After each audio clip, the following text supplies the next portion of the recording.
I will say that the title of that poem suggests the end of a love relationship. There's an implication there that a shift is taking place, a folding inward, a refocusing on self, as you pointed out. Take down those love letters, those photographs, the desperate notes. Am I on too loud? I'm hearing. Okay. But there's so much more to this onion here. Peel the layers. Find yourself. Sit, as he says. Feast on your life. I've had a bit of a busy week. Exciting for sure. On Wednesday, I believe it was, I get a little confused sometimes, but on Wednesday, I think it was, I went in for a hastily scheduled heart catheterization to check the condition of my triple bypass from 2 years ago. The doctor thought that my recent symptoms and some other test results that I had taken meant that I might need to have stents placed in my new bypass arteries. I felt certain he was right. Surprisingly, the surgeon wrote this afterwards. Number 1, great results. All bypasses open. Number 2, keep meds the same medicines I'm on. Number 3, follow-up visit with Dr. DeBoo, who is my cardiologist, August 27. August, 3 months away. No, the 27th of August. No, we're not that. But isn't that great news? I mean, it is, isn't it? I have reason to believe Dr. DeBoo is going to be as shocked as I am at these results. I keep telling myself to be happy. Great results. No stents. There's just one thing. Peel back the layers. The heart doctor says if they don't find and fix a problem with the catheter, we have to start again to understand why my heart is acting as if there's a problem. Are you stressed? Take the advice of Dr. DeBoo and Bob Marley. Don't worry about a thing. Every little thing is gonna be all right. Eckhart Tolle defines the cause of stress as being here but wanting to be there. Or being in the present but wanting to be in the future. Quote, give wine, give bread, says Derek Walcott. Spread a feast, enjoy communion with yourself. Give back your heart to itself, to the stranger who has loved you all your life, whom you ignored for another. That happens from time to time. Who knows you by heart, closer than our heartbeat to ourselves. Who is that knows us by heart? It's you. Yes. John Kabat-Zinn, Kabat-Zinn, wrote this nice big book called Coming to Our Senses. The subtitle is Healing Ourselves and the World Through Mindfulness. This is how I found the poem, Love After Love. His book is all about Zen, you mentioned, Zen meditation and yoga and stress reduction. He has run stress reduction clinics and microbiology. He is a doctor in microbiology. Kabat-Zinn says, we all have moments, I suppose, when we long for immortality, to keep going forever. I know I do. But in what form? At what age? At what cost to ourselves, to others, to our planet?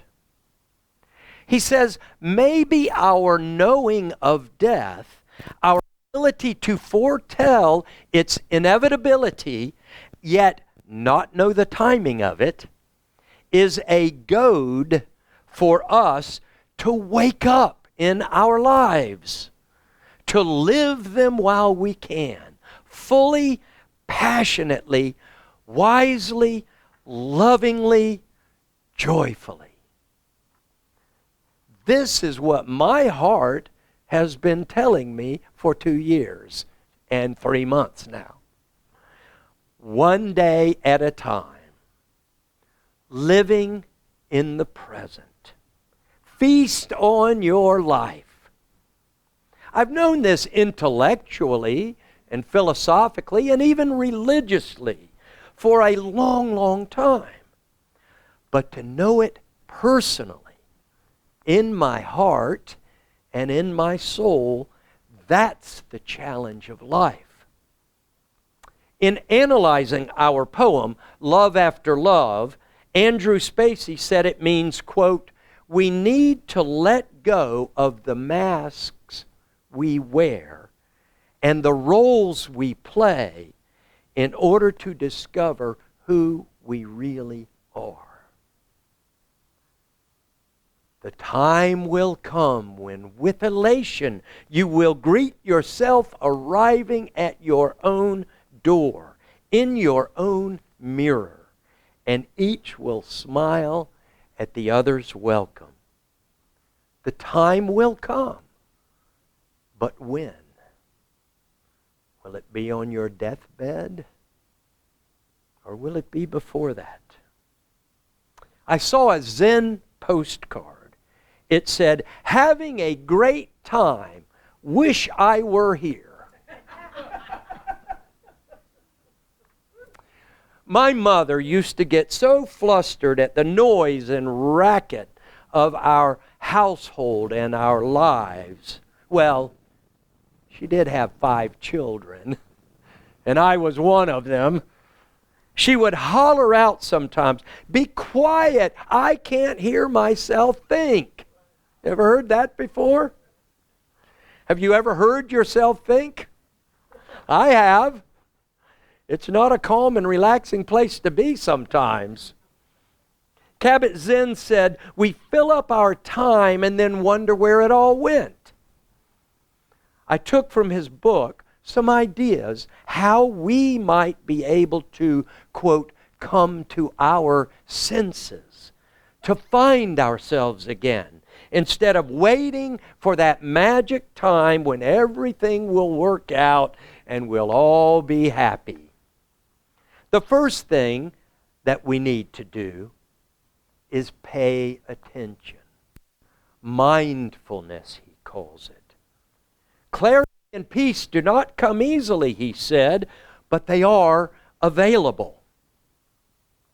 A rabbi was overcome with a sense of oneness and connection during the holy holidays. The connection and oneness with the universe and with God. He exclaimed, "O Lord, I am your servant. You are everything, and I am nothing." The cantor, deeply moved by hearing the rabbi say this, also exclaimed, "O Lord, I am nothing." Then the janitor of the synagogue was moved to say, "O Lord, I am nothing."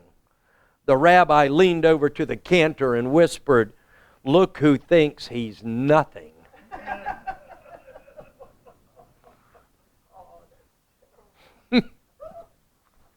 Two monks in robes have just finished a period of sitting meditation. One turns to the other and remarks, "Are you not thinking what I'm not thinking?" There is no single one right way to meditate.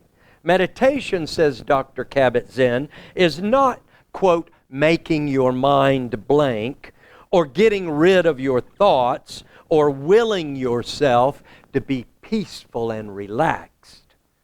It's really a time out for your mental stress. Remember Eckhart Tolle's definition of stress? Now go sit in the corner until you can calm down, be in the present, and stop trying to be in the future. Give yourself a time out. Vietnamese Zen master Thich Nhat Hanh says one reason we might want to practice mindfulness is that most of the time we are unwittingly practicing its opposite.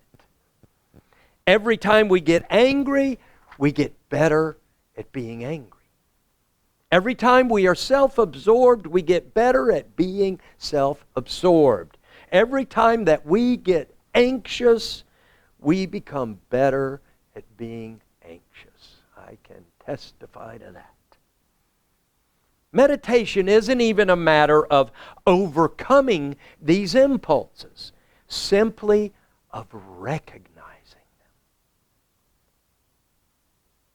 Any state of mind is a meditative state, says Kabat-Zinn. Fear, sadness, enthusiasm, delight, confusion, lust, all mind states and body states are occasions to know ourselves better if we can stop, look, and listen. If we can come to our senses. You don't have to worry if you're doing it right. If you're bored and you're aware of it, you're doing it right. I remember an article I once saw in the Florida Times-Union. Clergymen need to practice what they preach. It was actually an article on fitness, physical fitness. Ministers, the research said, are 10% more likely to be obese. They suffer 4% higher rate of asthma and high blood pressure. 3% more prone to diabetes and arthritis. Sounds to me like ministers are wimps. Maybe they're doing it like so many ministers I know. Don't be a minister unless you can't do anything else. But actually, we know the cause for all of that. It's exposure to potlucks and committee meetings. Poor ministers. It didn't say anything about heart attacks, though. Pastors in that study reported that self-care feels selfish to them because they are there to take care of other people. I can't relate to that. I guess these preachers didn't heed the great commandment. Love your neighbor as yourself. I do agree with the article's premise. The second thing that you can do to find the balance in your life is practice what you preach. Of course, this only works if you are preaching what you ought to be preaching and practicing. Saying yes to more than one can handle capably and with integrity is a disservice not just to ourselves, but to the others we have already said yes to. I'm not preaching to the choir now, I'm preaching to the pulpit. Thomas Merton spoke to me directly when he wrote, to commit oneself to too many projects, to want to help everyone in everything, is to succumb to the violence of modern times. Kabat-Zinn called it the infidelity of busyness. From Mary Oliver, The Summer Day. I do know how to pay attention, how to fall down into the grass, how to kneel down in the grass, how to be idle and blessed, how to stroll through the fields, which is what I have been doing all day. Tell me, what else should I have done? Doesn't everything die at last and too soon? Tell me what it is you plan to do with your one wild and precious life. The final thing we need to do in this trilogy of coming to our senses is cultivate compassion. A rabbi wrote to Einstein, and this one is not a joke, to seek advice on how to explain the death of his 16-year-old daughter to her older sister. Einstein replied, "A human being is a part of the whole of what we call the universe. We each experience ourselves as someone or something separated from the rest. This delusion is a kind of prison for us, restricting us to our personal desires and to affection for a few people nearest to us.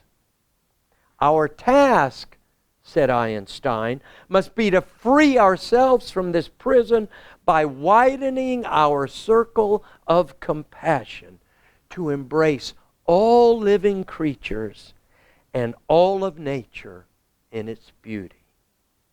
End quote. This amazing, brilliant man understood the nature of space and time, matter and energy, greater perhaps than anyone alive, and his response was more compassion toward the interdependent web of all existence. If we do all these things, if we pay attention, practice what we preach, and cultivate compassion, I think it is just possible for us to come to our senses and realize that love of self and love for others go hand in hand. So may it be. Amen.